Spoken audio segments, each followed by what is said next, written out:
38절에 보면 하반절에 그것들을 왕의 손에 넘기사 다 다스리게 하셨으니 왕은 곧 그 금머리니이다 그랬습니다. 자, 이 왕 바로 느부갓네살 왕을 말하는 거죠. 그런 다음에 바로 39절에서는 또 다른 나라들에 대해서 얘기를 합니다. 자, 지금 다니엘이 뭘 보여주냐면 역사의 주권이 하나님께 있다는 것을 보여주고 있는 거죠. 그리고 하나의 제국이 흥망성쇠하는 것이 하나님 앞에 달려있다. 이거를 지금 보여주는 겁니다. 그리고 중요한 건 그거를 설명하는 이유가 있는 거예요. 왜 하나님은 느부갓네살 왕에게 이 신상에 대한 꿈을 꾸게 하셨고 또 다니엘을 통해서 이 꿈에 대한 역사적인 해석을 하게 하셨느냐, 이게 중요합니다. 포인트는 여기 있어요. 보통 보면 사람들이 어디에 관심을 가지냐, 그 다음에 어떤 나라였고 그 다음에 어떤 나라였고 어떤 나라였냐, 그것도 뭐 역사적인 사실이니까 중요하긴 하지만 그거보다 더 중요한 건 바로 어디에 있냐면 44절에 있어요. 이게 하나님께서 느부갓네살 왕에게 신상의 꿈을 통해서 보여주고자 하신 뜻이고 그 은밀한 계시를 밝힌 목적이에요. 자, 44절 우리 다시 한번 읽어봅시다. 시작. 이 여러 왕들의 시대에 하늘의 하나님이 한 나라를 세우시리니 이것은 영원히 망하지도 아니할 것이요 그 국권이 다른 백성에게로 돌아가지 아니할 것이요 도리어 이 모든 나라를 쳐서 멸망시키고 영원히 설 것이라. 자, 바로 이것 때문에 하나님이 느부갓네살 왕에게 이 금신상의 꿈을 통해서 장차 일어나게 될 모든 제국들의 흥망성쇠를 보여주시는 거예요. 그러니까 무슨 말이냐면 정리해서 말해보자면 이 얘기인 거예요. 하나님이 세우시고자 하는 참된 나라가 있다는 거예요.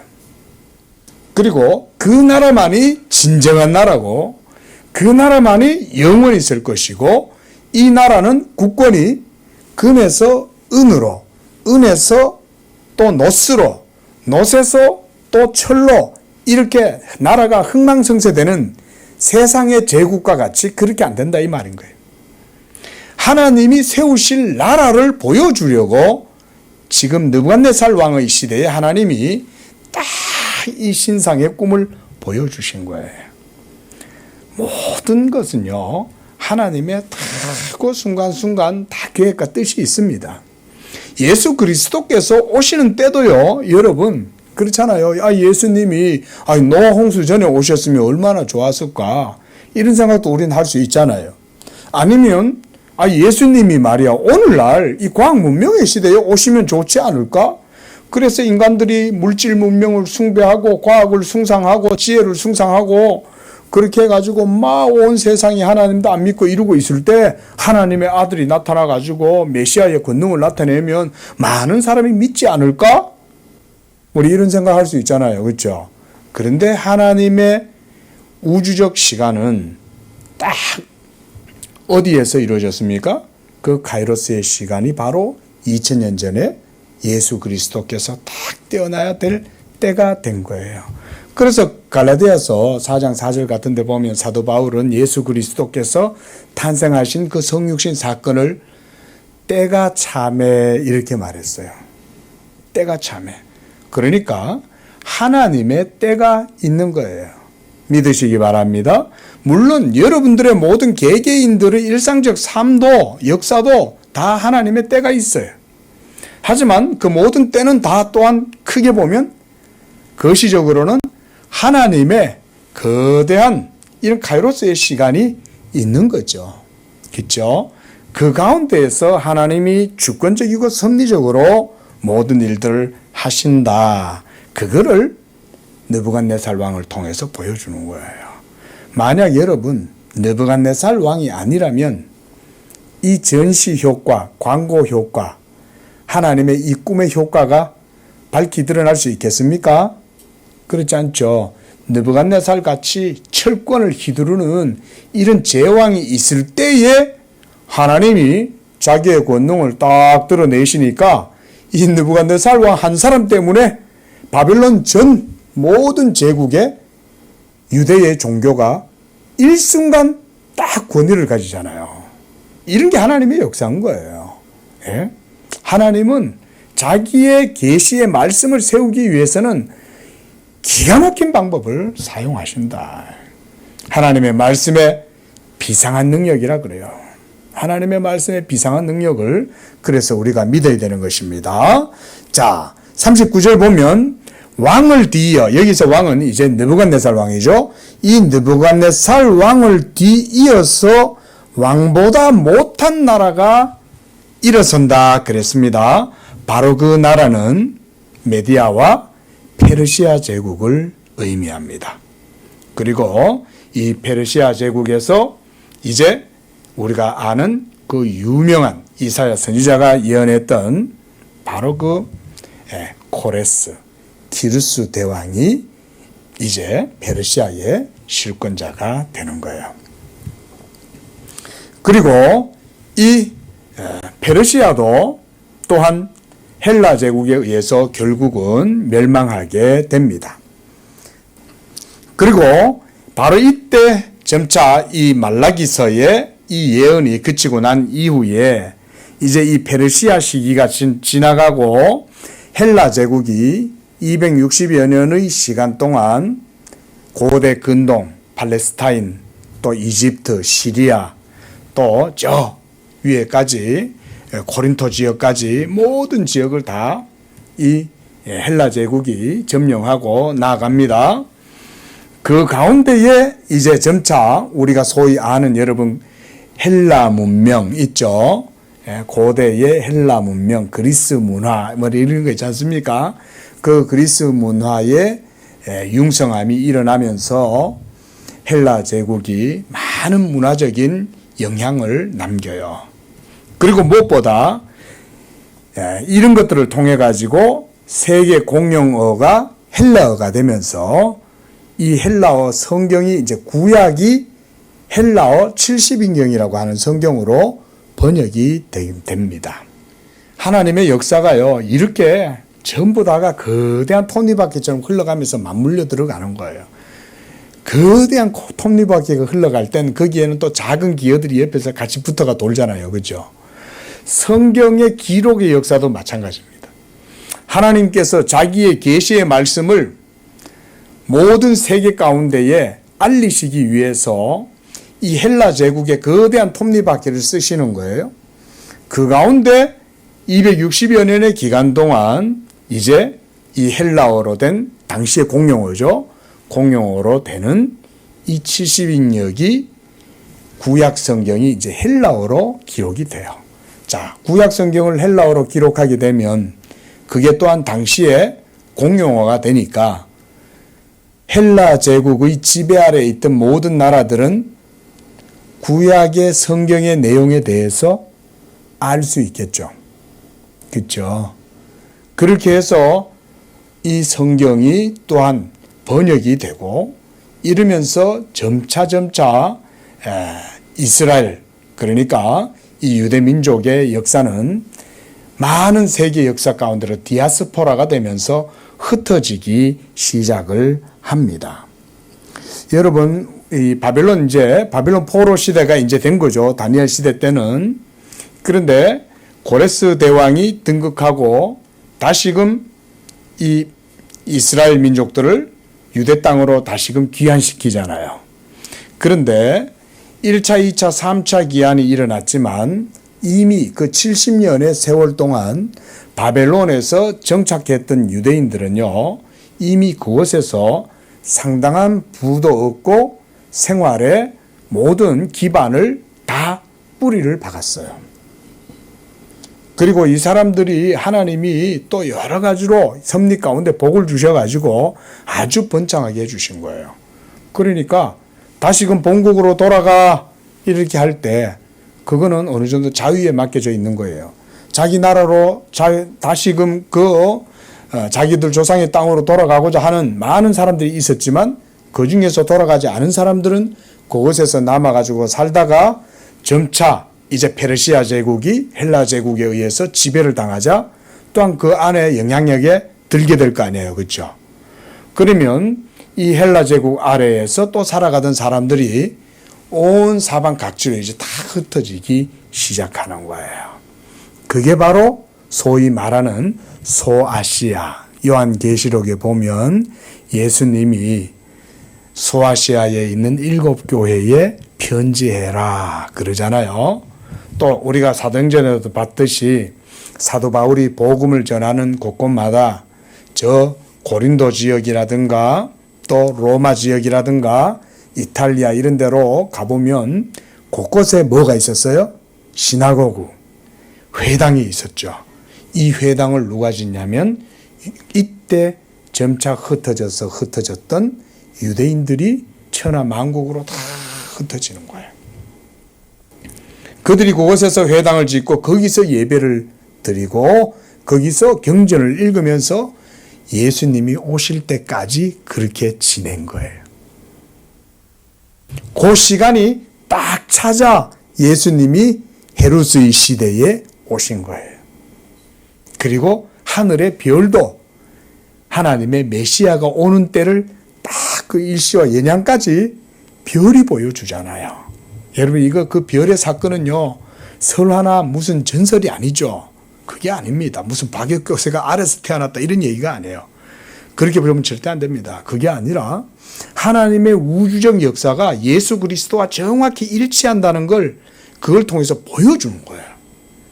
왜냐하면 모든 우주적인 질서, 모든 물리적이고 이 우주적인 모든 시공간 질서가 하나님의 엄밀한 작정과 섭리와 함께 다 이게 포커스가 맞춰져 있다는 걸 그 별이 보여주는 것입니다. 그래서 이 동방박사 세 사람들이 바로 그 별을 보고 이 유대 왕이 나셨다는 것을 알고 찾아온 거죠. 예? 그들이 어디서 여러분 그런 거 역법을 갖다가 천문학을 역법을 연구하다가 그걸 발견했겠어요? 다 이 흩어진 이 디아스포라된 유대인들 그리고 그들의 종교, 그들의 경전 이런 것들을 연구를 하면서 그런 것들이 모든 세계 문화 속에 스며들어가게 되어 있었던 거예요. 그러니까 페르시아의 천문학이나 그런 역법들도 이미 다니엘 시대 때부터 엄청난 영향력을 미쳤잖아요. 여러분 보세요. 49절 한번 보세요. 왕이 또 다니엘의 요구대로 사드락과 메삭과 아벳느고를 세워 어떻게 했어요? 바벨론 지방의 일을 다스리게 하였고 다니엘은 왕궁에 있었다 그랬어요. 그리고 48절에도 보면 느부갓네살 왕이 이 다니엘을 바벨론 모든 지혜자의 어른으로 삼은 거예요. 그러니까 다니엘의 영향력이 바벨론 가운데 있었다는 사실을 우리는 생각을 해야 되겠죠. 그러면 이때 유대인이라고 하는 이런 명칭들이 분명하게 생겨난 거예요. 유대인들이라는 말은 그 유대 성에서부터 유대 지역에서부터 사로잡혀온 종족들이다 이 말인 거죠. 느부갓네살 왕이 바벨론에서 많은 포로들을 이끌어와 가지고 본국에서 전부 다 사로잡고 왔을 때요. 그 이주민들을 구별하기 위해서 그들에게는 유대인이라고 하는 이런 이제 이름이 그때부터 이제 붙기 시작한 겁니다. 뭐 이 유대인들만 사로잡혀 온 건 아니겠죠. 그 주변에 애굽 사람들도 있었을 것이고 두로와 시리아 지역 뭐 여러 아수르 지역들도 있었을 거고 여러 많은 지역에서 많은 민족들과 종족들이 끌려왔을 거예요. 그런데 그 가운데에서 바로 이 유대인들이 하나님이 이런 섭리 속에서 그들을 딱 지켜주시는 거죠. 특별한 백성이 되게 하시는 거예요. 이런 사건들을 통해서. 아니 그렇지 않고서 누가 이런 혜택을 받겠어요. 그죠? 우리가 요즘도 뭐 낙하산 인사 뭐 이런 거 있잖아요. 예? 빽이 있냐 없냐 이런 게 중요하잖아요. 유대인들에게는 하나님이 빽인 거예요. 그래서 하나님께서 이 느부갓네살 왕의 꿈의 사건을 통해서 바벨론의 일약 지도자로 이 다니엘을 등극시키시는 거죠. 그리고 이 다니엘이 등극됨으로써 바벨론의 모든 종교와 정신에 다니엘이 영향력을 미치겠죠. 그렇죠. 그리고 유대인들이 상당히 뛰어난 민족으로 아주 그 사람들은 이제 인정받는 민족이 된 거예요. 같은 포로 신세라도 그냥 포로가 아닌 거야, 이 사람들은. 그래서 거기도 보면은 49절 제일 끝에 보세요. 이게 중요한 의미를 가져요. 다니엘은 왕궁에 있었더라. 다니엘이 왕궁에 있는 거예요. 우리 오늘날 손흥민이가 저 영국에서 그렇게 뛰고 이강인이가 저렇게 유명한 축구 선수가 되면 우리는 자랑스럽죠. 야, 우리나라는 손흥민이 있어. 우리나라는 이강인이 있어. 우리나라는 김연아 보유국이야. 뭐 이런 자부심이 있지 않습니까? 그런데 다니엘이 바벨론 제국의 왕궁에 있었던 거예요. 이렇게 해서 뭘 하냐? 하나님이 자기의 계시를 보존하시는 거예요. 하나님의 언약이 이런 상황 속에서 그 계시가 흐트러지거나 사라지지 아니하고 명백히 역사 속에 유지되도록 하시는 거예요. 자, 이렇게 헬라 제국이 통치하는 기간이 이루어지다가 이제 이 알렉산더 대왕이요, 바로 정복하고 하자 말자 332년에 정복하고 난 이후에 323년, 거의 한 10여 년 정도, 한 9년 정도 지났죠. 갑작스럽게 젊은 나이에 죽어버립니다. 그렇게 되니까 그의 희화에 있던 장군들이 모든 헬라 제국을 나누어 가지기 시작해요. 한마디로 4분 5열 되는 거죠. 그러면서 흩어지고 그 가운데 이렇게 260여 년 동안 온갖 모든 전쟁들이 일어나요. 그 속에서. 자, 40절. 넷째 나라는 강하기가 쇠 같다. 이 쇠 같은 나라가 바로 로마를 말합니다. 그러면서 유대는 이제 다시 헬라 제국의 아래에서 이제는 로마 제국의 통치 아래로 들어가게 돼요. 그렇게 함으로써 거기 40절에 보면 쇠는 모든 물건을 부서뜨리고 이기는 것이라, 쇠가 모든 것을 부수는 것 같이 그 나라가 문나라를 부서뜨리고 찌을 것이고, 자, 이것이 바로 로마 제국의 어떻게 보면 아주 그 위용이라고도 할 수가 있고, 로마 제국이 오늘날도 우리가 영화나 무슨 뭐 로마 이야기 뭐 이런 거 많잖아요. 로마 신화뿐만 아니라 로마 역사 이야기도 많고, 이때 가장 로마가 중기를 거칩니다. 그러면서 유대인들이 또 로마 안으로 들어가게 되고, 바로 그때 예수 그리스도께서 오시는 때가 되는 거예요. 자, 이렇게 해서 41절도 보면 왕께서 그 발과 발가락이 얼마는 토기장이에 진흙이고 얼마는 쇠인 것을 보셨은즉 그 나라가 나누이게 되고, 왕께서 쇠와 진흙이 섞인 것을 보셨은즉 그 나라가 쇠같이 든든함이 있을 것이나 그 발가락이 얼마는 쇠요 진흙인즉 그 나라가 얼마는 든든하고 얼마는 부셔질 만한 것이며, 왕께서 쇠와 진흙이 섞인 것을 보셨은즉 그들이 다른 민족과 서로 섞일 것이나 피차에 합하지 아니함이 쇠와 진흙이 합하지 않음과 같다. 자, 로마 제국 속에 온갖 다양한 인종들이 다 몰려듭니다. 이미 뭐 헬라 제국 때부터 문화가 통합이 되고 이러면서 문화 정책에 의해 가지고 많은 민족들에게 알렉산더가 그들의 문화와 종교를 인정하고 이러면서 다양한 헬라 문화가 형성이 되게 된 거죠. 그런데 이제 로마의 시대가 되었을 때 이 로마의 시대 속에 많은 여러 민족들이 하나가 되는데, 특히 그 가운데 유대 민족도 함께 있는 거죠. 그래서 43절에서 보면 이 새와 진흙이란 것은 바로 유대 민족이 그들과 융화가 될지라도 하나가 될 수 없음을 보여주는 것입니다. 이렇게 해서 새와 진흙이 합하지 않음과 같은 거예요. 결국은 어떻게 보면 이 진흙을 저는 유대 종교, 유대 민족이라고도 봅니다. 결국은 하나가 되지 못하는 거죠. 물론 그뿐만 아니라 로마의 통치 아래에 있는 여러 복속국들이 많이 있었어요.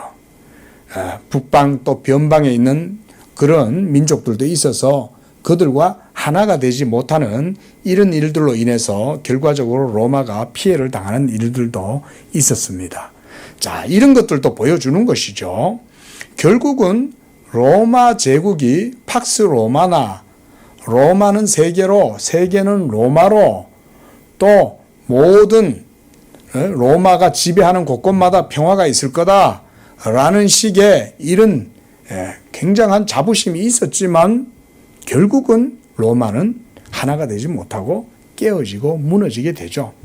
또 나중에 가서는 신약에 들어와서는 또 동로마, 서로마가 또 나뉘어지게 되고 그게 지금까지도 동방정교회, 서방정교회 이렇게 나뉘어지잖아요. 그런 역사들이 이 로마에 의해서 이루어지게 된 거죠. 자, 바로 이때 이 로마가 이렇게 견고하게 세워졌다고 생각할 그때에 44절에 이런 사건이 일어나는 거예요. 이 여러 왕들의 시대, 즉 금, 은, 동, 철, 그리고 진흙, 이 시기에 하늘의 하나님이 한 나라를 세우실 것이다. 그러니까 벌써 바벨론 포로기 때부터 하나님의 나라는 세워지기 시작한 거예요. 벌써 느부갓네살 왕이 바벨론 제국으로 통치하고 있고 이러고 있을 때 벌써 하나님은 자기의 일을 시작하고 계셨던 거예요. 그래서 한 나라를 하나님이 세우시리니 그랬습니다. 그리고 이것은 영원히 망하지도 아니하고, 왜냐하면 바벨론도 망하고, 그렇죠? 그 다음에 페르시아도 망했어요. 또 헬라도 망했어요. 로마도 망하는 거예요. 근데 로마가 망하는 이 시점에 하나님이 하나님의 나라를 역사 가운데 세우시고, 그래서 이 나라를 통하여 하나님께서 큰 일을 이루시는 거죠. 자, 거기서 보면 이 국권은 다른 백성에게로 또 안 돌아가요. 그렇죠?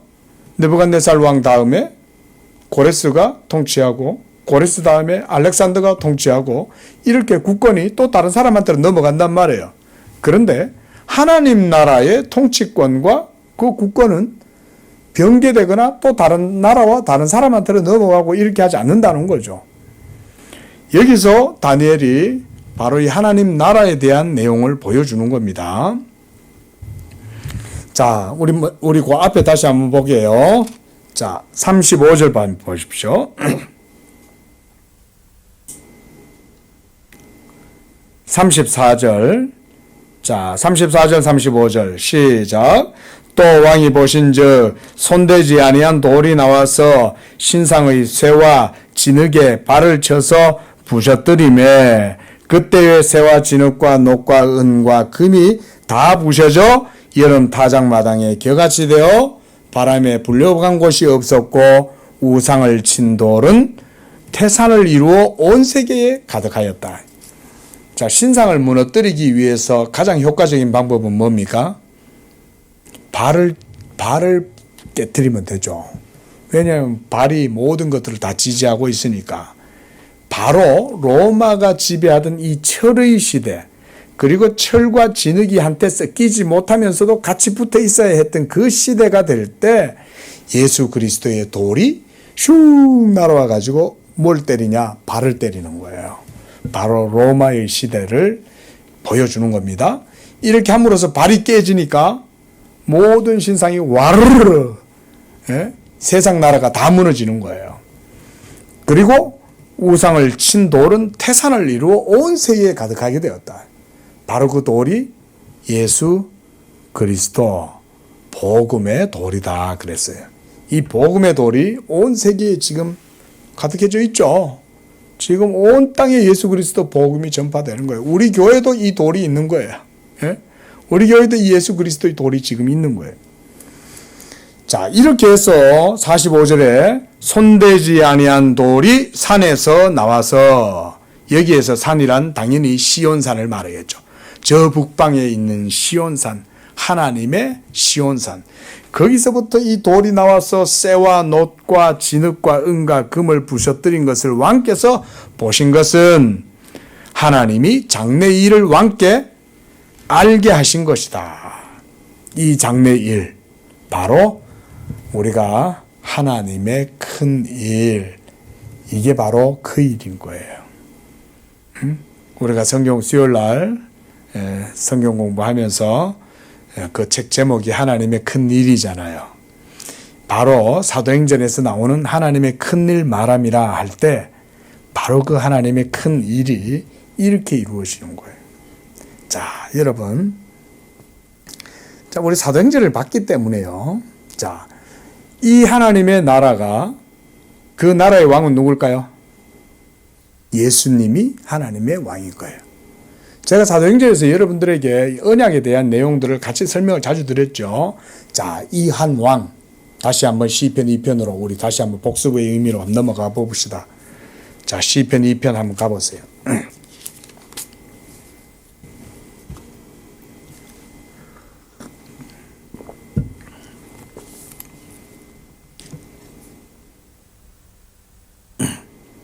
시편 2편 6절 시작.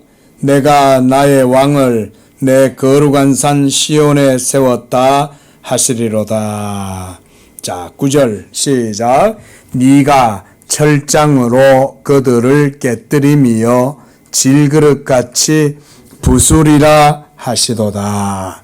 철장으로, 바로 그 돌이죠. 돌도 다 부셔뜨리잖아요. 예수 그리스도의 돌이 이 세상의 모든 권세를 다 쳐서 가루로 만들어버리는 것처럼 예수 그리스도의 철장을 갖고 다 부셔가지고 모든 나라를 다 깨뜨린다. 이게 바로 하나님 나라의 왕으로 예수 그리스도를 영원전에 세우셨다, 이 말인 거예요. 영원전에. 그러므로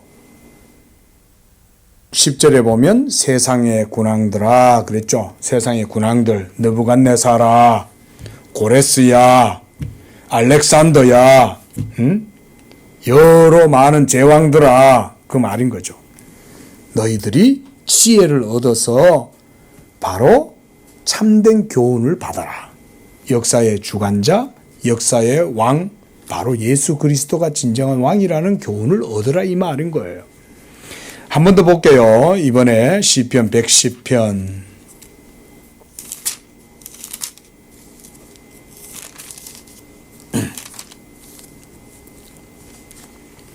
자, 지금 우리가 예수 그리스도가 역사의 진정한 왕이라는 것을 말씀하고 있는 거예요.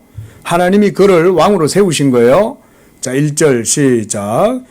여호와께서 내 주에게 말씀하시기를 내가 내 원수들로 내 발판이 되게 하기까지 너는 내 오른편에 앉아 있으라 하셨도다. 하나님께서 다윗에게 하나님의 언약의 자손이신 예수 그리스도를 보여준 거예요. 예수님은 다윗의 자손이라도 메시아죠. 그러니까 이미 하나님이 다윗을 통해서 그걸 보여준 거예요.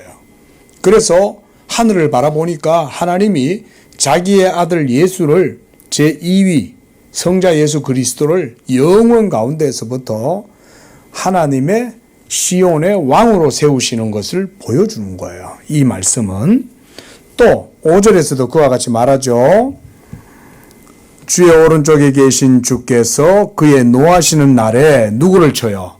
왕들을 쳐서 깨트리실 것이다. 느부갓네살 왕도 하나님이 치시고, 고레스도 하나님이 치시고, 알렉산더도 하나님이 치시는 거예요. 모든 로마의 제왕들도 다 하나님이 다 세우시지만 또 하나님이 치시는 거예요. 그런 과정 속에서 뭘 보여주냐? 역사가 역사의 진정한 주권자와 왕은 하나님이 세우신 자 예수 그리스도라는 걸 보여주는 겁니다. 자, 짧게 봤지만 바로 이게 핵심이에요. 하나님이 세우시는 한 나라가 있어요. 그리고 그 나라의 국권은 절대로 다른 나라에 뺏기지 않아요. 그리고 또 흥망성쇠가 없어요. 하나님이 세우신 나라는 영원해요. 더 이상은 흔들림이 없어요. 그 나라가 바로 예수 그리스도를 통해서 세워지게 된 것입니다. 바로 이런 맥락 속에서 사도행전이 열리게 되는 겁니다. 보세요. 우리가 사도행전 봤잖아요. 오순절 초대교회 오순절 성령 강림이 이루어지게 될 때 그 120문도들이 마가다락방에 모여가지고 성령 부어주시기를 기다리고 있죠. 여러분, 성령이 부어진다는 말은 뭐냐면 하나님의 전 우주적 역사, 카이로스의 역사가 시간 속으로 들어온다는 걸 의미합니다. 물론 그 전에도 하나님의 역사는 모든 시간 역사 속에 하나님이 역사하시긴 했죠. 그런데요, 성령의 임재 사건은 아주 특별하고 차이가 납니다. 구약시대 때도 하나님의 성령은 역사는 했어요. 그러나 우리가 신학적으로 그런 건 뭐라고 하냐면 임시적이었다 이렇게 말해요. 그런데 초대교회 오순절 성령의 임재 사건은요, 이 임시적인 사건이 아니에요.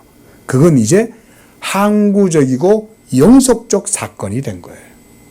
성령이 더 이상 떠나셨다가 들어왔다가 사울에게 들어오셨다가 나갔다가 이렇게 하시지 않아요. 하나님의 택하신 자들 가운데 임마누엘, 그렇게 함으로써 하나님이 사람들 가운데 거하시는 거예요. 이게 바로 하나님의 언약적 성취잖아요. 하나님의 언약의 성취가 뭡니까? 나는 저희의 백성이 되고 저희는 내 백성이 되리라 이거잖아요. 이 언약적 성취가 예수 그리스도의 사역과 성령의 임재를 통해서 성취되는 거예요. 그렇게 함으로써 하나님의 장막이 사람들 가운데 거하게 되는 거예요. 할렐루야. 놀랍죠? 하나님이 이렇게 자기 자신의 이 은총을 가지고 우리에게 찾아오시고 우리 안에 직접적으로 거하시기 위하여 예수 그리스도를 보내시고 그 예수 그리스도로 말미암아 이제 성령을 공식적으로 영속적이고 항구적으로 우리에게 소유하게 하시는 거예요. 그래서 신약의 교회에 거하시는 성령은 더 이상 떠나시지를 않는 거예요. 그러나 어때요? 구약시대 때는 안 그랬죠. 하나님이 어떨 땐 떠나시잖아요. 나 너희들 가운데 너희가 너무 죄가 많아서 나 너희들 가운데 못 있겠어. 나 너희들 떠날 거야. 이러면 이스라엘 백성들은 그 속에서 온갖 모든 고통을 당하고 하나님께 징계를 받고 그렇게 했죠. 그런데 더 이상 하나님이 떠나시지 않는다는 거예요. 이게 바로 하나님의 통치하시는 복음의 나라예요. 이 복음의 나라를 하나님이 세우실 것을 느부갓네살을 통해서 보여준 거예요. 그래서 하나님이 장래일을 왕께 알게 하신 것이다 그랬어요. 그리고 이 꿈이 참되고 이 해석이 확실합니다. 꿈이 얼마나 주관적이에요. 그죠? 꿈이야 해몽하는 사람에 따라서 지 입맛대로 해석하지. 그런데 역사적 객관성은 하나님의 절대 주권에 의해서 이루어지는 거죠.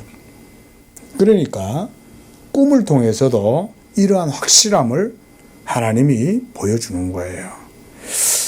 자, 말씀을 좀 정리하면서요. 만약에 이런 느부갓네살 왕의 꿈의 사건이 아니면 이런 하나님의 계시가 드러날 수가 없겠죠. 근데 하나님의 섭리가 희한하지 않습니까?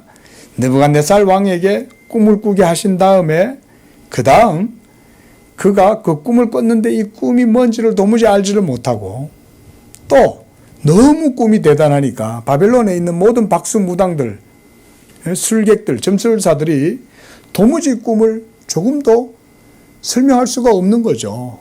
아니 뭔 꿈을 꿨는지를 알아야 해명이라도 하지.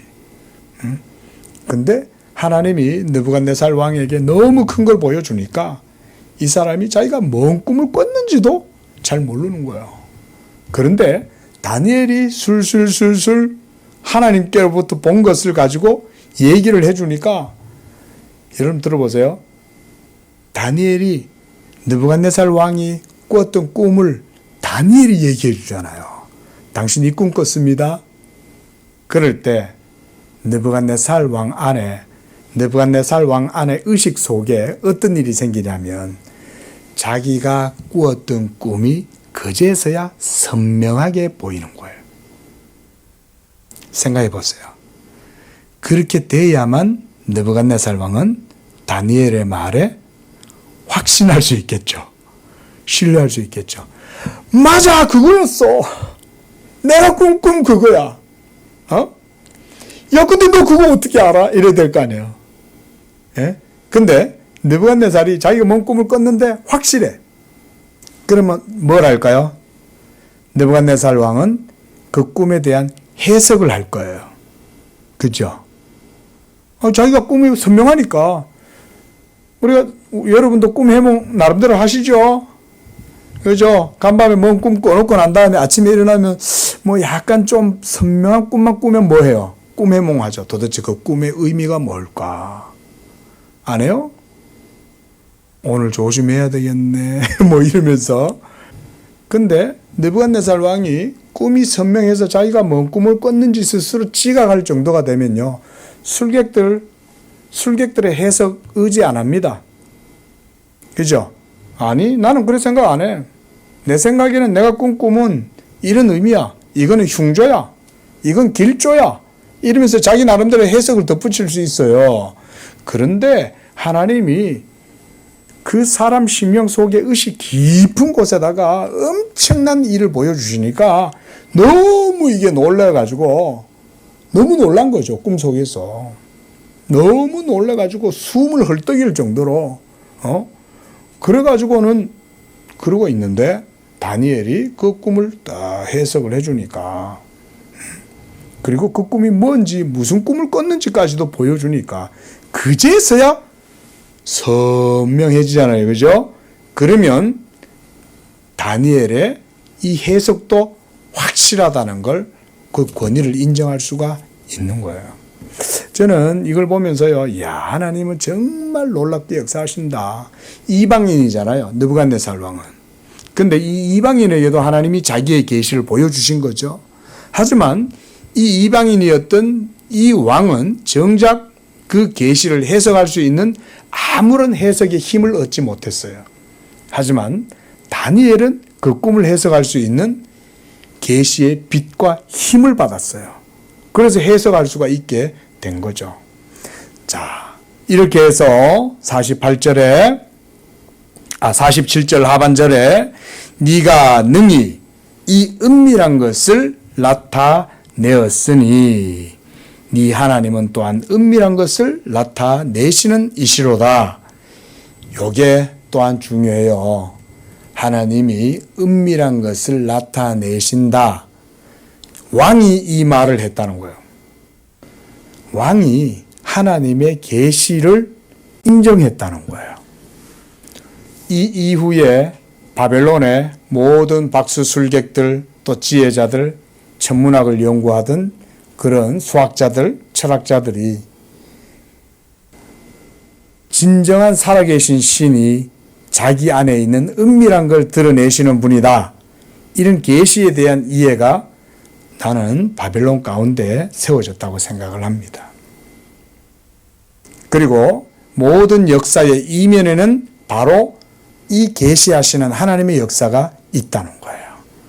느부갓네살 왕이 이 고백을 하잖아요. 네 하나님은 또 은밀한 것을 나타내시는 분이다.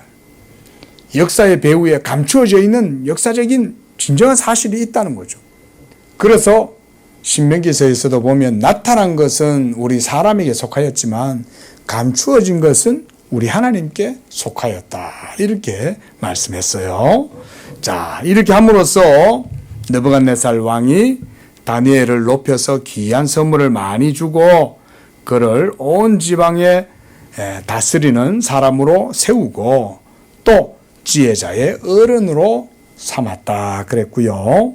또 다니엘의 세 친구들도 모든 바빌론 지방에서 다스림으로 이렇게 하나님이 자기의 역사를 행하신 것입니다. 자, 이제 여기서 마치고 이 이후에도 또 느부갓네살 왕이 또 꿈을 꾸고요. 하나님께서 계속 이 느부갓네살 왕의 이 권세를 하나님의 주권과 통치, 섭리를 드러내는 도구로 쓰십니다. 하나님이 이 느부갓네살 왕은 그러니까 어떻게 보면 하나님의 택하심 가운데 세워진 왕이라고 할 수 있죠. 예. 자, 다음에 계속해서 보겠습니다. 기도하겠습니다.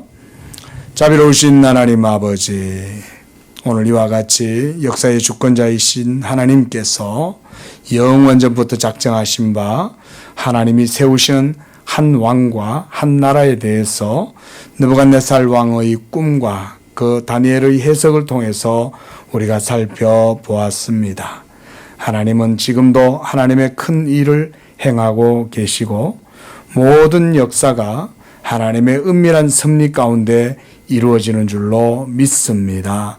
하나님께서 이 예수 그리스도를 때가 참에 이 땅 가운데 보내시고 율법 아래 나게 하셔서 하나님의 모든 의가 예수 그리스도로 말미암아 다 성취되게 하시고 그 예수 그리스도의 모든 구속 사역을 통하여 성령을 보내주심으로 영원한 나라를 하나님께서 이 땅 가운데 세우시고 지금도 그 나라는 영원하고 흔들림이 없이 이 세상 가운데 세워져 가는 줄로 믿습니다. 아버지여, 우리가 이런 믿음으로 이 땅 가운데 살아갈 때 하나님의 전적인 주권과 섭리와 역사와 뜻하심을 믿고 온전히 하나님 나라와 의를 위하여 살아가는 우리나라 모든 성도들이 되게 도와주시옵소서. 거룩하신 예수님의 이름으로 기도합니다. 아멘.